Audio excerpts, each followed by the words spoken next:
from delectable and succulent to underwhelming and even a little bit weird. These are the boar's heads meats you have to try, and some you definitely shouldn't. We all know that mixing pineapple with savory foods can be controversial. The arguments about whether pineapple belongs on pizza will never end. Good. It's good? What do you mean it's good? Really good. What? That's insane. That's blasphemous. Putting fruit on pizza? Pineapple's bracing acidity and tropical warmth can be used to great effect in some meat dishes, but only if they're applied correctly. Suffice it to say that Boar's Head Bold Aloha Sunshine Pineapple Turkey Breast does not integrate pineapple well into its mix of flavors. We like to see Boar's Head getting experimental. It's nice to not have to eat the same old sandwich meats every day. Still, we can't imagine anyone wanting to eat this for lunch or at all for that matter. Imagine opening a giant can of Dole pineapple juice and dumping a whole roasted turkey breast into it, then letting that concoction sit for a few days. That will give you a good idea of what this misbegotten deli meat tastes like. It's so sweet that it almost seems like it has Splenda or aspartame in it, and there's no acidity whatsoever coming from the pineapple. The description on the Boar's Head site says there's hibiscus in the turkey as well, but we certainly couldn't taste it. This turkey tastes wrong, and our brains struggled to make sense of the mismatched flavors. Save the pineapple for the top of your Christmas ham. Liver is a delicious, underappreciated cut of meat, and liverwurst is one of the easiest and best ways to enjoy this offal, in our humble opinion. Other liverwursts we've sampled have usually been spreadable, pate-like mixtures with a noticeable liver taste. Boar's Head liverwurst, however, is a little different, and not in a good way. It's a slightly firmer, sliceable log of sausage that's halfway between liverwurst and bologna. Its texture is in the uncanny valley between a soft spread and sliced deli meat. It also smells like livery bologna, which is, well, not good. On the tongue, it tastes like bologna at first, but then develops a livery character in the aftertaste that intensifies over time. We could imagine somebody enjoying this if they were used to its wet tissue paper-like texture, but even most people who enjoy the flavor of liver would probably not care for this product. Boar's Head Olive Terrine Loaf sounds like some kind of fancy French appetizer, but it's really just a big square brick of beef and pork bologna, with a bunch of pimento-stuffed green olives molded into it. Boar's Head makes good bologna, and the meat portion of this olive loaf is no exception. It's well seasoned and has a nice firm texture. However, for us, the olives ruin the experience of eating this. It's not because they're bad olives, quite the contrary, in fact. The manzanilla olives are briny and bright, and they're shockingly crisp and fresh-tasting, given that they have been cooked inside a giant loaf of emulsified meat. However, in context, their crispness is actually the problem.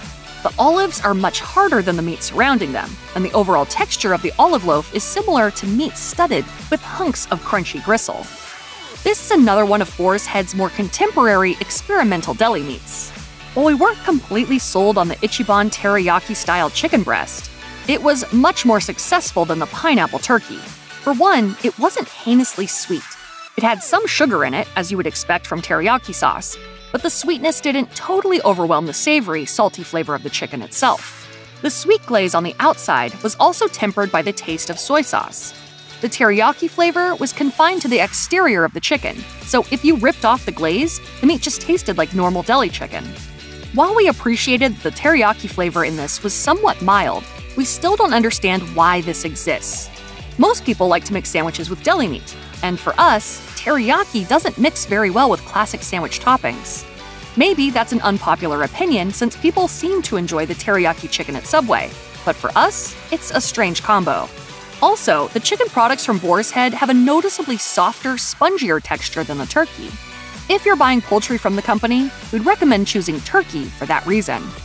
If you're wondering what Lebanon bologna is, that's probably because it's a regional delicacy from Lebanon, Pennsylvania. This Pennsylvania Dutch staple has a history going back to the 1700s. It's a type of smoked beef bologna that's characterized by having chunks of visible fat and a distinct seasoning mix containing spices like cloves, ginger, and allspice. It's also usually a little bit tangy, as it's a fermented sausage. With such a cool backstory, we were looking forward to trying this product, but we found it a little underwhelming. It reminded us of a hybrid between bologna and salami. The flavor was very beefy, smoky, and sweet from the mix of spices, and it was less finely ground and uniform than standard bologna. However, our biggest gripe concerned the texture. It was very firm to the point of being rubbery. Each slice had an extra hard skin on the outside that we didn't much enjoy biting through. Speaking of other bolognas, now's the time to talk about Mortadella. It's a large format emulsified sausage that's a specialty of Bologna, Italy. You can tell the difference between Mortadella and bologna visually, because Mortadella always has large chunks of cured fat mixed in with the emulsified meat paste. Mortadella is also 100% pork, while bologna often contains beef. The distinguishing flavor of Boar's Head Mortadella is garlic. You smell garlic when you open the package, and its sharp flavor is noticeable in every bite as well. There are also noticeable pieces of whole black peppercorns in some slices. The texture is snappy but yielding, a combination of soft and toothsome that would be perfect in a sandwich. Since it's made with pork, there's something about its flavor that reminds us of Oscar Mayer bologna, which has pork in it. Boar's Head Hard Salami lives up to its name as it has the nice, firm, chewy texture you want from deli salami. The salami has a distinct acidic tang that we find quite enjoyable. It needs that sour bite because it's quite fatty. While a certain amount of fat is good in deli meat, too much makes it hard to taste the more nuanced flavors. Unfortunately, that's the case with Boar's Head Hard Salami. We couldn't detect anything besides salt and acidity over the fat. We would enjoy this product more if it was either seasoned more aggressively or if it was slightly less fatty. It wasn't bad, but it tasted a little bland. Boar's Head Chorizo Serrano is a riff on Spanish-style chorizo. However, this product is a pale imitation of its inspiration. Authentic Spanish chorizo tastes intensely of paprika and garlic. It's not exactly spicy, but it's piquant. In comparison, the Boar's Head version tastes a little flat. It's tangy and a teeny bit sweet, which suggests to us that it's fermented, which is a good thing. However, despite its bright red appearance, it doesn't taste strongly of paprika. We also didn't pick up much garlic or black pepper, which would have woken up the flavor of the meat. It just tasted like high-quality but fairly average deli sliced salami. But on the bright side, the texture was nice and firm. Now we've come to Boar's Head Beef Bologna, which is shockingly good for what it is. First of all, it's well seasoned. It's salty, savory, and loaded with garlic and paprika. Also, the all-beef recipe elevates this bologna. The beef gives the product a deep, meaty richness that pork bolognas just don't have. Bologna is often too soft, but Boar's Head Beef Bologna is on the firmer side without being chewy. This is truly excellent bologna, but in the end, it's still bologna. For us, there's a hard upper limit on how delicious any bologna product can be. Also, it smells like raw hot dogs, which isn't great. What's America's favorite pizza topping? It's pepperoni. That's right. Pepperoni blends the primal tastiness of fatty pork with a heaping helping of salt and a touch of spiciness to create something truly special. We don't think there's such a thing as bad pepperoni, and Boar's Head's version of the product is predictably yummy, though unspectacular. Boar's Head sandwich-style pepperoni is a lot better than the artificial pre-sliced stuff you can get in bags, in that it tastes like real food. Beyond that, it delivers everything you expect from pepperoni. It's mildly spicy, has a little tang, and delivers a black pepper kick. The one aspect of this product that we didn't love was that when it was cold, the fat had a waxy texture. We imagine that if you served it hot on a pizza or on a panini, it might up the meat's enjoyability factor a notch or two. While it didn't blow us away, Boar's Head Chipotle chicken breast is much tastier than their teriyaki chicken breast. The meat is a little bit firmer and more natural-seeming than the teriyaki chicken, and it's very salty and well-seasoned. The spicy chipotle is confined to the coating and doesn't penetrate the meat, but it actually does have a little kick. Per Boar's Head, the coating is spiked with a little bit of habanero powder, which might be responsible for the heat. It's still not going to blow anyone's head off, but it's more spice than we were expecting from Boar's Head. Boar's Head's tour around the world continues with its allegedly Tuscan-inspired rosemary and sun-dried tomato ham. This was the best of the weirder flavors we sampled for this taste test. The ground-up tomatoes mixed with rosemary and other seasonings tasted like a savory pasta sauce. The coating actually reminded us of Italian flavors, and it complemented the ham shockingly well. The ham itself was meaty and salty, with very little sweetness. We enjoyed this quite a bit, but still preferred other ham products from the brand a little more. Is it Capocollo? Gabagool. Or is it Capocolla? I don't really know what that is. You know, gabagool. Well, whatever the hell you call it, boar's head hot uncured Capocollo is a faithful interpretation of this Italian classic. While this type of meat can often be on the lean, dry side, boar's head's version has a nice ribbon of fat running through it to give it moisture. It's a little bit chewy, which is typical for this type of meat, but can be remedied by slicing it thinner than we did.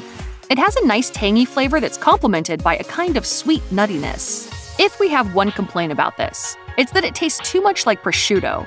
Capocollo, especially one marked as hot, should taste like the spice mix it's cured with. Unfortunately, this product didn't have the spicy flavor profile we were hoping for. Pastrami is beef that has been cured in a salty brine and then rubbed with spices and smoked, which basically makes it corned beef with extra flavors added to it. When we're eating at a good Jewish deli that makes its own meat, we'll choose pastrami over corned beef every time because it has a more complex flavor profile. However, we found that boar's head pastrami round was less than the sum of its parts, though it was still delicious. The boar's head pastrami smells great. You really get the aroma of all the spices, and there's a thick layer of spice bark coating the meat. The beef is super tender and has a decent amount of fat marbling that keeps it moist. The spices come through in the flavor, but we didn't pick up much smoke, which was a little disappointing. In fact, we actually thought that the pastrami spice mix was a little too assertive. It dominated the taste of the beef and made it taste a little bit like pickles. This was still a solid take on pastrami, which is one of the best deli meats in general, so we don't take away too many points for the overbearing spices. Boar's head cracked peppermill smoked turkey breast is just about the tastiest turkey deli meat we can imagine. Boar's head turkey breast has a great texture. It feels like real meat and strikes a good compromise between firm and juicy. The smoke flavor in this product goes all the way through the meat, giving the boring turkey a much more interesting taste. The meat is also a little bit tangy, and the hint of acidity balances all the flavors well. The pepper is applied as a crust on the outside, and there's a lot of it. There's so much black pepper that it's kind of spicy. The smoke combined with the pepper reminds us of salt and pepper rubbed Texas barbecue. All that being said, it's great turkey, but at the end of the day, it's still just turkey. If this same seasoning mix was applied to beef or pork, we'd appreciate it even more. SmokeMaster Beechwood smoked Black Forest ham may not be real German-style ham, but it's awesome in its own special way. If there's one thing the name of this product emphasizes, it's that it's smoked, and that's for good reason. This is a seriously smoky ham. There's no better flavor combination than wood smoke and pork, and this ham delivers that in spades. It leans toward the saltier side of the ham spectrum and isn't covered with a sweet glaze. The texture is wonderful too, almost like a fresh spiral-cut ham. Boar's head's uncured peppered salami has a good blend of meat and big chunks of fat. It's a little tangy, which could be from fermentation or from the wine that boar's head says is in the recipe. The texture is very hard and chewy, which we like in salami, and the pepper is caked thick on the outside of each slice of meat. This product has the intensity of flavor we were looking for from the other salamis and salami-like meats. You get the richness from the fat, but it's cut with the sharp spiciness of the pepper. This would make a great sandwich filling, but it's classy and distinctive enough to go on a fancy charcuterie board as well. The London Broil top round roast beef melts in your mouth, and even more impressively, it's actually pink in the middle. If you like your beef well done, this is not for you. It's a rosy medium rare, which for us is the perfect way to eat roast beef. Instead of tasting like cured deli meat, it actually has the flavor of fresh homemade roast beef. You could reheat these slices in au jus to make a perfectly serviceable Italian beef or French dip sandwich. The only reason we're docking any points from this meat's rating is that it isn't quite salty enough for us. However, the understated seasoning profile lets the natural taste of the beef shine through. If you want pure, beefy flavor, this product is hard to beat. Boar's head prosciutto di Parma tastes shockingly legit for something sold by an American meat company. That's because it is legit. It is real prosciutto, made the traditional way in Parma, Italy. If you want a good bargain on real Italian prosciutto, grab this stuff from the deli counter. This prosciutto is very soft, with layers of fat that melt the moment they hit your tongue. Its flavor is quite complex from the aging process, with notes of sweetness, nuttiness, and butter. We also noticed a little bit of a cheesy flavor that reminded us of real Parmigiano Reggiano. We would guess that this is on the younger side for prosciutto, meaning it hasn't been aged for a super long time. but that gives it a slightly moist texture that can be desirable for applications like sandwiches. We have to award the top spot to Boar's Head corned beef top round. While Boar's Head's pastrami didn't quite live up to the freshly made kind, their corned beef tasted exactly like what we order piled high on rye bread from our favorite Jewish deli. This corned beef is tender, but not overly so, and still has a satisfying bite. It's well marbled with fat and is evenly salty all the way through. We could taste some of the pickling spices from the brine, but mostly it just tasted like beef and salt. We loved that we could detect the deep umami of the beef and that it wasn't drowned out by the seasonings. This won out over the roast beef because of its perfect level of saltiness. And this is the corned beef we'd use to make our dream Reuben sandwich at home.